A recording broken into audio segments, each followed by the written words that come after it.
बिस्मिल्लाहिर्रहमानिर्रहीम। अस्सलाम वालेकुम नाज़रीन, आप यूट्यूब चैनल देख रहे हैं। मैं इमरान खान हूँ। ख़बरें इंपॉर्टेंट हैं लेकिन बहुत बड़ी तादाद में नहीं है। तो ये मलिक रियाज वाले मामले में एक ख़बर चली है और ये ख़बर जब शुरू हुई तो कुछ मोतबर सहाफ़ियों ने ये ख़बर दी कि मलिक रियाज की कोई डील हो गई है आर्मी चीफ से। और मलिक रियाज साहब जो बहुत बड़े प्रॉपर्टी टाइकून हैं, पहले इन्होंने पाकिस्तान के अंदर बहुत सारे प्रोजेक्ट किए, बहुत सारे हवालों से मुतनाज़े भी रहे हैं। उसके बाद मलिक रियाज साहब ने जो है वो पाकिस्तान से बाहर बैनुल-अक़वामी सतह पे प्रोजेक्ट शुरू किया। दुबई में इनका बड़ा कामयाब हुआ प्रोजेक्ट और वहाँ पे इन्होंने यानी बहुत सारे ओवरसीज़ पाकिस्तानी वहाँ गए, मैंने उसकी इत्तला ली थी। तो बड़े पैमाने पे वहाँ पे भी इन्होंने कारोबार किया। पाकिस्तान की हुकूमत इन पर बहुत दबाव डालती रही और मैं आपको बताता रहा हूँ कि मलिक रियाज के पास जो डाटा है वो हुकूमत के लिए बहुत काम का है। और मलिक रियाज साहब जो हैं वो अपने साथ साथ बहुत सारे इन्वेस्टर्स भी पाकिस्तान से बाहर लेकर चले गए। और ये जो पाकिस्तान की रियासती इदारे हैं इसको अपने लिए एक नाकामी समझते हैं कि उनकी अपनी क्रेडिबिलिटी उतनी नहीं है जितनी मलिक रियाज साहब ने लोगों को बहुत इन्वेस्टमेंट करवाई और बहुत सारे इन्वेस्टर हैं, उनके नंबर हैं, उनको पता है किसको क्या बेचना है। तो मलिक रियाज साहब जो है वो एक बहुत बड़े सेलर हैं, वो बड़ी कामयाबी के साथ अपना कारोबार करते हैं। अब उनके बारे में खबर ये चली कि उन्होंने कोई आर्मी चीफ से माफ़ी मांग ली है। इससे पहले भी कोई एक दो खतूत का जिक्र होता रहा। तो मलिक रियाज साहब ने जो खबर चली उसके मुताबिक उन्होंने कोई आर्मी चीफ से माफ़ी मांग ली है और कुछ चीज़ों पे वो आमादा हो गए हैं और कोई 3000 कनाल ज़मीन जो है वो उन्होंने पेशकश कर दी है शोहदा के लिए। और कोई 1000 अरब से ज़ायद का मालियाती फ्रॉड था जो मामला तय पाए हैं। इस किस्म की खबरें चली और बहुत सारे लोगों ने फिर बाद में दावा किया जी इसके अंदर आसिफ अली जरदारी इन्वॉल्व हैं, किसी ने दावा किया इसहाक डार इन्वॉल्व हैं, कुछ लोगों ने कहा क्योंकि आर्मी चीफ के बहुत करीब हैं वो मोहसिन नकवी, तो जनाब मोहसिन नकवी इन्वॉल्व हैं। और ये मामला और डील जो है ये बताई गई कि ये पाकिस्तान के army chief field marshal Asim Munir और मलिक रियाज के बीच में हुई है। मामला तय पा गए हैं। खबरें तो यहां तक भी दी गई कि जनाब ये पहुंच जाएंगे कराची में, कुछ अरसा इंतजार करेंगे, फिर ये इस्लामाबाद पहुंच जाएंगे, वहां पे अपने मामला तय करेंगे। तो एस्टेब्लिशमेंट के साथ मलिक रियाज के मामला तय हो गए। मलिक रियाज के एस्टेब्लिशमेंट से मामला बिगड़े कहां थे? देखिए, मलिक रियाज साहब एक कारोबारी आदमी है ना, उन्होंने ओवरसीज पाकिस्तानियों से बहुत बड़ी इन्वेस्टमेंट करवानी थी अपने दीगर प्रोजेक्ट्स के अंदर भी, जैसे वो पाकिस्तान में करवाते रहे हैं। और ओवरसीज पाकिस्तानी ज़्यादातर इमरान खान के हमायती हैं। तो एक बड़ा बिजनेसमैन कभी नहीं चाहेगा कि वो लोगों की हमायत खो दे और उसका प्रोजेक्ट शुरू होने से पहले ही वो खराबी की तरफ चला जाए। तो इमरान खान के खिलाफ मलिक रियाज को मजबूर किया जाता था कि आप गवाही दें, आपको हम छोड़ देंगे, इमरान खान को हमने फिक्स करना है। तो ये जो है वो मलिक रियाज साहब ने इनकार कर दिया था। उस वक्त उन्होंने बड़े सख्त ट्वीट भी लिखे थे कि मैं ये नहीं करूँगा, मेरा बड़ा रिकॉर्ड है। वो बताते हैं कि वो मुहिब्बे वतन है लेकिन वो कंप्रोमाइज़ नहीं करना चाहते, वो झूठ नहीं बोलना चाहते, झूठी गवाही नहीं देना चाहते। इस किस्म की बहुत सारी बातें मलिक रियाज साहब ने निजी महफिलों में भी की, वो ट्वीट भी करते रहे, बड़ा उन्होंने अपना अज़म शो किया। लेकिन अब इस वक्त जो दावे किए गए उनकी हकीकत क्या है, कुछ चीज़ें मैं आपके सामने रखता हूँ। देखिए, एस्टेब्लिशमेंट खुल के तो इस पर सामने नहीं आई, लेकिन एस्टेब्लिशमेंट ने इसके बारे में बहुत सारे लोगों को पैगामात भी दिए और जो एस्टेब्लिशमेंट के इंपॉर्टेंट लोग हैं उन्होंने बताया कि जनाब ऐसा नहीं हुआ। अब जो दावा एस्टेब्लिशमेंट की तरफ से आया है ना, वो पहले मैं आपको पढ़ के सुनाता हूँ, फिर इसके ऊपर एनालिसिस मैं आपको दूंगा कि एक्चुअली मुझे क्या लगता है। मलिक रियाज को पाकिस्तान की अदालतों में बहुत सारे कानूनी मुकदमात का सामना है। एक तो वो ये कहते हैं, दूसरा वो ये कहते हैं कि अदालती समन की तामील ना करने पर मलिक रियाज को इश्तिहारी मुजरिम करार दिया जा चुका है और उन्हें रेड वारंट का सामना है। नंबर 3 वो ये कहते हैं कि धोखाधड़ी फरेबी सरगर्मियों की वजह से मलिक रियाज रियासत और पाकिस्तान के अवाम के अरबों रुपए के मकरूज हैं। नंबर 4 वो ये कहते हैं कि मलिक रियाज के मुकदमात कानूनी हैं और उनका तदारुक भी अदालतों के पास है। नंबर 5 जो मिलिट्री एस्टेब्लिशमेंट के जराए वो ये कहते हैं कि शोहदा फलाही स्कीम एक मुकद्दस जिम्मेदारी है जिसे रियासत, हुकूमत और इदारे अपने वसाइल से पूरा करते हैं या पूरा किया जाता है। ये जनाब जो मौक़िफ़ है उधर एस्टेब्लिशमेंट की जानिब से वो ये है। और ये भी फिर मीडिया पे मुख्तलिफ लोगों ने बताया कि जनाब अब वो डिनाई कर रही है एस्टेब्लिशमेंट या उनके सोर्सेज, वो ये कह रहे हैं कि कोई डील नहीं हो रही। देखिए, ये जो चीज़ें बताई गई हैं इसमें मलिक रियाज को पाकिस्तान की अदालतों में मुतअद्दिद कानूनी मुकदमात का सामना है। शहबाज शरीफ को भी था, जरदारी को भी था, नवाज शरीफ को भी था। किधर गए मुकदमात? दूसरा, अदालत में जनाब मलिक रियाज साहब इश्तिहारी हैं, मुजरिम हैं। नवाज शरीफ इश्तिहारी थे। जब वो एयरपोर्ट पे पहुंचते हैं तो अदालती अमला पहुंच जाता है एयरपोर्ट पे, जनाब आप यहां पे अंगूठा लगाएं, फारग हैं आप, जाएं जाके जलसा करें, कबूतर उड़ाएं, तो मियाँ साहब चले जाते हैं। यानी इसी तरह के हालात तो नवाज शरीफ के थे। अब क्या वाकई मलिक रियाज साहब की कोई डील होने जा रही है, ये खबर मैं आपको दूंगा, मैं अपने सोर्सेज से मजीद इसको कंफर्म करूंगा, मुझे एक आधा दिन और लगेगा। लेकिन एक बात मैं आपको बताऊं, अगर एस्टेब्लिशमेंट मलिक रियाज के साथ कोई डील करती है तो ये नवाज शरीफ से की गई डील से तो बेहतरी होगी। यानी नवाज शरीफ के साथ जब एस्टेब्लिशमेंट ने डील की तो उसमें बेइज्जती के अलावा और कुछ नहीं मिला। यानी वो खाया पिया कुछ नहीं, गिलास तोड़ा 12 ने, कुछ भी नहीं मिला। पाकिस्तान की मईशत का भी बेड़ा गर्क कर दिया, अपनी इज्जत का भी बेड़ा गर्क कर दिया, लोगों के अंदर नफरत भी पैदा कर दी, और टके की हुकूमत नहीं बनी और आज तक डिलीवर भी नहीं कर पा रहे। समझ नहीं आ रही अब करें क्या। जबकि मलिक रियाज के साथ कोई डील करते हैं तो कुछ ना कुछ लाभ भी जाएगा। मलिक रियाज जो है वो खरबोपति आदमी है, उसके पास इन्वेस्टमेंट है, इन्वेस्टर्स हैं, प्लान्स हैं, वो कुछ ना कुछ तो देगा ही ना। ऐसा तो नहीं है कि वो खाली हाथ रखेगा। दूसरा, मलिक रियाज अब उस तरह नहीं है कि आप जाएंगे और जाके यूं उठाकर ले आएंगे। मलिक रियाज जिस मुल्क में इन्वेस्टमेंट कर रहा है या वहां पे उनके कारोबार हैं तो वहां की हुकूमत के साथ भी उनके ताल्लुकात हैं, और मेरी इंफॉर्मेशन के मुताबिक मलिक रियाज के ताल्लुकात एक नहीं 2-3 हुकूमतों के साथ है। और अगर कोई डील हो रही है, फर्ज करें अगर कोई डील हो रही है, अव्वल तो ये डिनाई कर रही है एस्टेब्लिशमेंट कि डील नहीं हो रही, खबर निकल आएगी, पता चल जाएगा। लेकिन अगर तो कोई डील हो रही है तो फिर एक बात आप जहन में रखें कि इसमें फिर जो गारंटर है वो पाकिस्तान के अंदर नहीं हो सकता। ये जिन लोगों के नाम लिए जा रहे हैं ना, आसिफ जरदारी, तो मोहसिन नकवी, तो इसहाक डार, ये लोग कुछ नहीं बेचते। अगर मलिक रियाज का और फील्ड मार्शल के बीच में कोई गारंटर होगा तो वो कोई बाहर बड़ा आदमी होगा, पाकिस्तान के अंदर नहीं होगा। ये मैं आपको यकीन से इसलिए कह सकता हूं कि मैं इस कैपेसिटी को जानता हूं और मुझे आइडिया है कि कौन कहां डील करता है और कौन कहां से कंट्रोल होता है।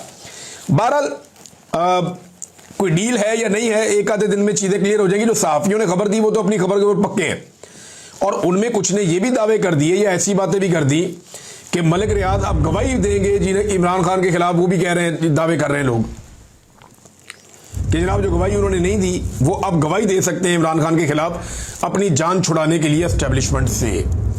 तो क्या वाकई ऐसा हो सकता है? कुछ भी कहना अभी का भलस वक्त है। लेकिन आ जाए अगली खबर की तरफ। एक और बड़ी इंपॉर्टेंट खबर है और वो है फाटा वाला मामला। ये बहुत ही इंपॉर्टेंट है।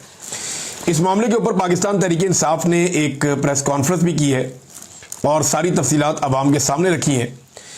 पीटीआई के रहनुमा ने कहा कि हम वफाकी हुकूमत से मुतालबा करते हैं कि फाटा के लिए अमीर मुकाम की कन्वीनियरशिप में जो कमेटी बनाई गई है उसको तहलील कर दिया जाए। कमेटी बनाना वफाक की सूबे में दखल अंदाजी के मुतरादिफ है। मैंने डाटा आपको बताया था, 13 में से 11 सीटें एमपीएस की जो हैं वो फाटा में पीटीआई की है। ऐसा नहीं है, वो अभी इस खबर के अंदर मैंने देखा कि 17 में से 14 एमपीएस पीटीआई के हैं। तो ये तो बहुत बड़ी तादाद है, ये तो लगभग 85% से ज्यादा है। तो इतनी बड़ी तादाद में एक जमात की नुमाइंदगी है, 85% से ज्यादा एक सूबे में, तो आप उस जमात को दीवार के साथ कैसे लगा सकते हैं? आप ऐसा कर ही नहीं सकते, उस जमात को आप दीवार के साथ लगा ही नहीं सकते। वहां का फैसला तो वहां की जमात करेगी, वहां के लोग करेंगे। अब ये जो प्रेस कॉन्फ्रेंस हुई, पाकिस्तान तहरीक इंसाफ के सीनियर लोग इसमें मौजूद थे। उन्होंने कहा जनाब फाटा के आपने पैसे देने हैं, आप पैसे नहीं दे रहे, और फाटा के जो वसाइल हैं उन पे कब्जा करने की कोशिश की जा रही है। शाह फरमान ने भी ऐसे ही बातें की और इन्होंने सामने रखा मामला मादनियात वाला कि मादनियात पे कंट्रोल करने के लिए एस्टेब्लिशमेंट की एक चाल है और अब वो फाटा को काबू करना चाहते हैं। फाटा का हक तो दिया नहीं गया, जो पैसा फाटा को मिलना था वो पैसा फाटा को नहीं दिया, लेकिन फाटा के ऊपर टैक्स लगाने पहुंच गए। भाई टैक्स तो आप बाद में लगाते हैं ना, पहले तो आप वहां पे तामीर और तरक्की करते हैं। तो जो वहां पे पैसा देना था, यानी ये एक डाटा उन्होंने हमारे सामने रखा और उन्होंने बताया जनाब कि मुशावरत एक बहाना है और फाटा जो है वो निशाना है। साथ ही उन्होंने कहा कि कोई 700 अरब देना था फाटा को, अब 3 साल बाकी रह गए हैं और फाटा की मकरूज है वफाकी हुकूमत जो फाटा को पैसे नहीं दे रही। अब अगर 27वीं आईनी तरमीम के जरिए से फाटा को वफाक वापस लेने की कोशिश करता है तो ये एक बड़ा फड्डा पड़ जाएगा। वहां लोग रोजाना एहतजाज कर रहे हैं, फाटा में कल भी लोग निकले और पता चल रहा है कि अभी फर्दर और लोगों ने एहतजाज करने हैं। तो कबायली इलाकों में बार बार लोग निकलते हैं, बड़ी तादाद में निकलते हैं, निकलकर एहतजाज करते हैं, आवाज उठाते हैं, लेकिन पाकिस्तान का कोई एक मीडिया भी एक टिक्कर भी नहीं चलाता। यानी वहां पे ड्रोन हमला होता है, मीडिया पहले पूछता है, इजाजत लेता है, फिर एक खबर चलाता है गोल मोल करके। वहां पे लोगों का कत्लेआम हो जाता है, पाकिस्तान का मीडिया खबर नहीं चलाता। वहां पे लोगों के हकूक छिन जाते हैं, मीडिया खबर नहीं चलाता। वहां पे हजारों लोग इकट्ठे होते हैं अपना हक मांगने के लिए, चाहे वो गिलगित बल्तिस्तान में होते हैं, चाहे फाटा में होते हैं, पाकिस्तान का मीडिया खबर नहीं चलाता। कश्मीर के अंदर पाकिस्तान में बेशुमार एहतजाज हुआ, कश्मीरियों ने बहुत एहतजाज किया, पाकिस्तान का मीडिया खबर ही नहीं चलाता। क्या पाकिस्तान जो है वो इस्लामाबाद और लाहौर का और चंद शहरों का नाम है या कराची का नाम है? बाकी कोई और शहर जो है वो पाकिस्तान का हिस्सा नहीं है, या कोई और इलाके पाकिस्तानी मीडिया के मुताबिक पाकिस्तान का हिस्सा नहीं है? ये पाकिस्तान की एस्टेब्लिशमेंट डिसाइड करती है कि किस खबर को उठाना है और किस खबर को दबाना है। तो ये जो फाटा वाला मामला है बड़ा हसास है। इस पे जो स्टेटमेंट दिया सुहेल खान अफरीदी ने, ये भी कबायली इलाके से ही MPA मुंतखब हुए हैं, उन्होंने कहा जी पाकिस्तान की तबाही की जो असल वजह है ना, जिसका जो काम है वो कर नहीं रहा। हिफाजत करने वाले जो हैं वो लेक्चर देते फिर रहे हैं, इंसाफ देने वाले जो हैं वो चिट्टों का इंतजार कर रहे हैं कि चिट आएगी लिख के तो उसके मुताबिक फैसला दूंगा मैं, और जो लेजिस्लेशन करने वाले या कानून साजी करने वाले अरकान असम्बली हैं वो बूट पॉलिश करते फिर रहे हैं, उनको इसके अलावा कोई काम नहीं है। तो जब तक सारे लोग अपना काम नहीं करेंगे तब तक पाकिस्तान की सूरत हाल बेहतर नहीं करेगी। फटा के लोगों से किए हुए वादे पूरे किए जाएं, ये मुतालबा उन्होंने किया। नाज़रीन, इमरान खान साहब के बेटे ने एक और ट्वीट किया है, और ये कासिम खान है इमरान खान का बेटा, और इसने ट्वीट किया है, इसे बहुत सारे लोगों ने शेयर किया। बिल्कुल एक अकाउंट जो है वो इतना को पुराना अकाउंट नहीं है, लेकिन जो ट्वीट है वो मैं आपको बता देता हूँ कि उसने अंग्रेजी में ट्वीट किया। उर्दू में एक्चुअली वो क्या कह रहा है, उन्होंने कहा जी मेरे वालिद साबिक वज़ीर आज़म इमरान खान 700 दिन से ज़्यादा हो गए हैं वो जेल के अंदर कैद तन्हाई में है। उन्हें अपने वकला तक से नहीं मिलने दिया जा रहा, रसाई नहीं दी जा रही, उन्हें उनके ख़ानदान से नहीं मिलवाया जा रहा, हमारे से, उनके बच्चों से, फैमिली से बिल्कुल उन्हें मुनक़ता कर दिया गया है। यहाँ तक कि उनके ज़ाती डॉक्टर को भी मिलने की इजाज़त नहीं दी जा रही, जेल में दाखिले की इजाज़त नहीं दी जा रही। ये नाइंसाफ़ी है। ये एक ऐसे शख्स को अकेला कर रहे हैं, अलग थलग कर रहे हैं और उसको तोड़ने की कोशिश कर रहे हैं और दानिस्ता कोशिश कर रहे हैं, जो कानून की हुक्मरानी, जमहूरियत और पाकिस्तान के लिए डट कर खड़ा है। ये जनाब इमरान खान साहब के बेटे ने ट्वीट किया, और उसका रीज़न जो है वो यही है कि उन्हें यह लगता है कि अब उन्हें आवाज़ उठानी पड़ेगी। पाकिस्तान तहरीक इंसाफ भी कोशिश करती रहती है, आवाज़ उठाती रहती है, लेकिन कोई ऐसा कंक्रीट पाकिस्तान तहरीक इंसाफ की जानिब से अब बड़ी मुहिम नहीं चलाई गई, कोई ऐसी चीज़ नहीं की गई कि कंटिन्यूसली ये पढ़ जाते निज़ाम को और ये कहते कि इमरान खान के ऊपर जो जाली मुकदमात हैं वो ख़त्म किए जाएं। इनके पास एक सूबे में हुकूमत है, इसके बावजूद ये कुछ भी नहीं कर पा रहे, बल्कि ऐसा लगता है कि शायद उनके पास कोई रास्ता नहीं है। और रास्ता एक ही है नाज़रीन, कि पूरे पाकिस्तान को बाहर निकालने का बंदोबस्त करें। सारा का सारा पाकिस्तान तंग है। तहरीक इंसाफ को इमरान खान की क़यादत में, चाहे वो जेल में बैठे हैं, ये अनाउंस करना चाहिए कि सारा पाकिस्तान राशन इकट्ठा कर ले पहले, और जब राशन इकट्ठा हो जाए तो फिर पूरा पाकिस्तान बंद कर दें, और जो लोग राशन नहीं खरीद सकते, जो लोग खरीद सकते हैं वो उनको भी लेकर दें। एक दूसरे का बंदोबस्त करें, मिलकर राशन इकट्ठा करें सारे पाकिस्तानी, और उसके बाद एक डेट दे दें कि इस डेट तक आप अपना अपना राशन इकट्ठा करें और फिर बंद करें पूरे मुल्क को। ये वो हिकमत अमली है जो पाकिस्तान तहरीक इंसाफ में डिस्कस भी हुई है मल्टीपल टाइम। और अगर ये पूरे मुल्क को बंद करने में कामयाब हो गए, यानी लोग निकले और अपनी सड़कों पे और गलियों में और बाहर आकर चौराहों में बैठ गए, तो ये निज़ाम लोगों के सामने घुटने टेक देगा। इनके पास कोई और चारा ही नहीं होगा। और अगर ये कहेंगे कि हम एक हफ्ते के लिए बंद कर रहे हैं पूरा पाकिस्तान, और उसके बाद अगले मरहले में हम कुछ और बताएंगे, तो ये रियासत का सांस बंद होना शुरू हो जाएगा। क्योंकि अवाम का मुकाबला कभी भी कोई फोर्स नहीं कर सकती। अगर अवाम महदूद तादाद में पहुंचे, किसी एक जगह जाना चाहे, तो ऑप्शंस होते हैं ताकतवर लोगों के पास, लेकिन लोग अपने अपने घरों में, अपने अपने इलाकों में बहुत ताकतवर होते हैं। अगर वो अपने अपने एरियाज में निकल कर बैठ जाते हैं और पूरे मुल्क को बंद करने की कोशिश करते हैं, देखिए वोट तो इमरान खान का इतना है, सपोर्ट भी इमरान खान की बहुत बड़ी है। अब उसको चैनलाइज कैसे किया जाता है, लोग एक्टिवेट कैसे होते हैं, ये एक बड़ा सवाल है। और अगर लोग एक मरतबा, यानी एक मरतबा लोगों ने हल्ला मारना है, एक मरतबा पाकिस्तानियों को हिम्मत करनी पड़ेगी, और ये जो एस्टेब्लिशमेंट का जिन है ये पक्का पक्का बोतल में बंद हो जाएगा। और इसको अगर इस वक्त कोई बोतल में बंद कर सकता है तो वो इमरान खान है। देखिए बाकी सियासतदानों का भी इसमें रोल होगा, लेकिन वो रोल प्ले करने के लिए तभी सामने आएंगे जब उन्हें एतबार होगा कि ये जिन अब बोतल में बंद होने वाला है। नवाज शरीफ, शहबाज शरीफ, जरदारी, बिलावल, ये फजलुर रहमान, ये सब डरे हुए हैं। ये इमरान खान से भी डरते हैं, ये एस्टेब्लिशमेंट से भी डरते हैं, और ये तमाशा देख रहे हैं कि इनमें से जो जीतने लगेगा उसके साथ बात कर लेंगे हम। तो अभी तो एस्टेब्लिशमेंट का पलड़ा भारी है, तो ये सारे एस्टेब्लिशमेंट के साथ खड़े हैं। लेकिन जिस दिन अवाम निकल आई, ये इमरान खान से जाकर मिलेंगे और से कहेंगे बैठो बात करते हैं, हम आपके साथ मिलकर एस्टेब्लिशमेंट का जिन बोतल में बंद कर देते हैं, और एस्टेब्लिशमेंट उस दिन की लूजर होगी। तो ये सारे इंतजार कर रहे हैं। डिपेंड करता है पाकिस्तानी अवाम के ऊपर कि वो किस शिद्दत के साथ खड़ी होती है। नाज़रीन ने खबर चलवाई गई, बड़ी प्रमोशन वगैरह हुई मरियम नवाज के बेटे जुनैद सफदर साहब की, उनका एक चलान हुआ है। कुछ खबरें ये चलाई गई कि उनका जब रोका गया, चलान किया गया, तो उन्होंने निकल के शाबाश दी ट्रैफिक वाले को। भाई क्यों शाबाश दी? बरतानिया में अगर चालान हो जाए, पुलिस वाले को उतर के शाबाश देंगे आप? वो तो अपना काम कर रहा है, उसको शाबाश आप किस बात की दे रहे हैं? यानी आप इतने ताकतवर हैं, आप इतने बड़े खुदा बन गए हैं कि आपका अगर चालान कोई कर रहा है तो आप शाबाश देंगे उसे उतर के, जनाब आपने बड़ा कमाल काम किया है, मेरा चालान कर दिया। ऐसे तो नहीं होना चाहिए, तो तकब्बुर है। अब देखें ना, ये मैं जाती तौर पे जानता हूं कि इनका चालान कैसे हो सकता है। जाती तौर पे कैसे जानता हूं मैं बताता हूं। मैं मॉडल में ही रहता था। दाएं जानिब से जो सड़कें हैं वहां पे शहबाज शरीफ की और उनकी पूरी फैमिलियों के 7-8 घर थे। आगे शहबाज शरीफ ने और हमदा शहबाज ने अपना बड़ा एक नया घर बनाया हुआ था।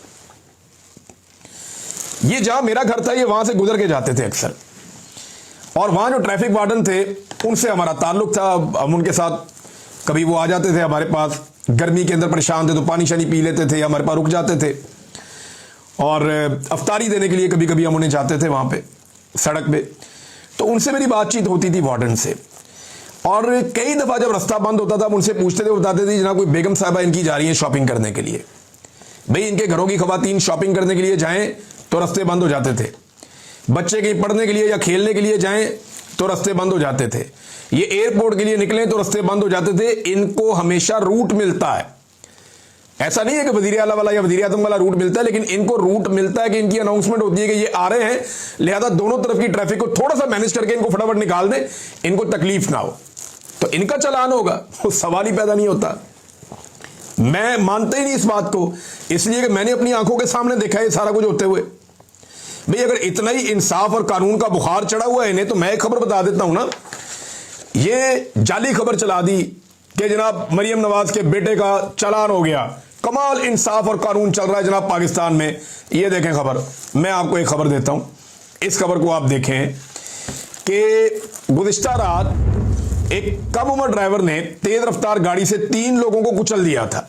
ये परसों रात की बात है। एक बिल्कुल कम उम्र ड्राइवर था, मुबैना तौर पे फैजान शेख साहब ने यह खबर लगाई हुई है।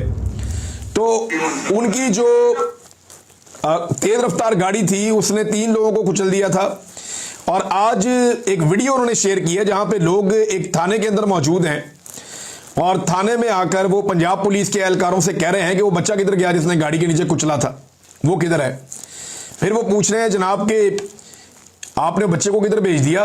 फिर कह रहे हैं जनाब जो बंदा उसका पोस्टमार्टम आप क्यों नहीं कर रहे, 8 घंटे से ज्यादा गुजर गए उसका पोस्टमार्टम नहीं कर रहे।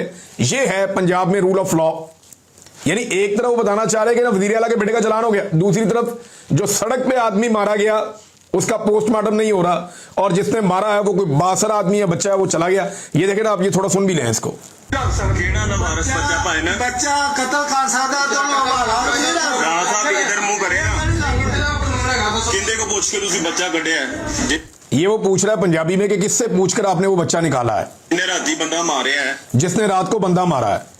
पूरी मीडिया तो चलता पे, इधर वेख सारे मीडिया पे चल रहा है, सोशल मीडिया वगैरह पे। गल करो ना सारे, किंदे कहते बंदा कढ़िया जी। सर मेरी तरफ देखकर बात करें, आपने किसके कहने पर वो बंदा निकाला है? क्यों करा सर?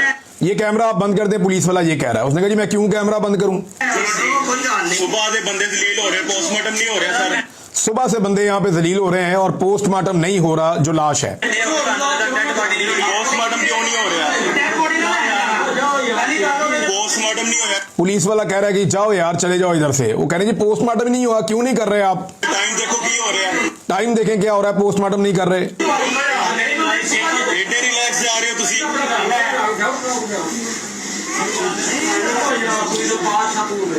जनाब है देख सकते हो तुसी Shahdara town police station Rafaqat साहब ये जनाब सुबह 8 बजे उन्होंने फोन किया ते जनाब कह रहे हैं कि जी मैं सो रहा वा ते मैं नहीं जा सकता अजे पोस्टमार्टम।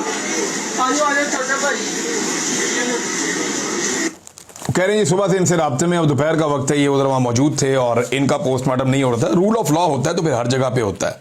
ये ड्रामे जो है ना, ये करके आप, ये सस्ते ड्रामे, ये हल्की हल्की अदाकारी, यही शहबाज शरीफ की हमने देखी है, यही हमने इनकी बाकी सारियों की देखी है। आजकल हम बिलावल की भी देख रहे हैं, कभी वो बैग उठा के आ जाता है, कभी वो बहुत अजीब सी वॉक करता है, कभी हाथ के अंदर कोई कॉफ़ी का कप पकड़ के वो अजीब तरीके से वो आ जाते हैं। यानी मेरी समझ से बाहर सारे ही एक्टर इकट्ठे कर दिए पकड़ के, सारे अदाकार ला के बैठा दिए और लाके उनसे आप कह रहे हैं कि मुल्क चलाओ। इन अदाकारों ने मुल्क का बेड़ा गर्क करना है, मैं एस्टेब्लिशमेंट को ये बता रहा हूं। आप निकलें बीच में से, अवाम को फैसला करने दें कि अवाम ने किसको हक के हुक्मरानी देना है। वो इनको दे दे, बेशक ये चला लें, लेकिन अवाम को फैसला करने दें। अब तक के लिए इतना ही। अपना ख्याल रखिएगा, अपने इस चैनल का भी। अल्लाह हाफ़िज़।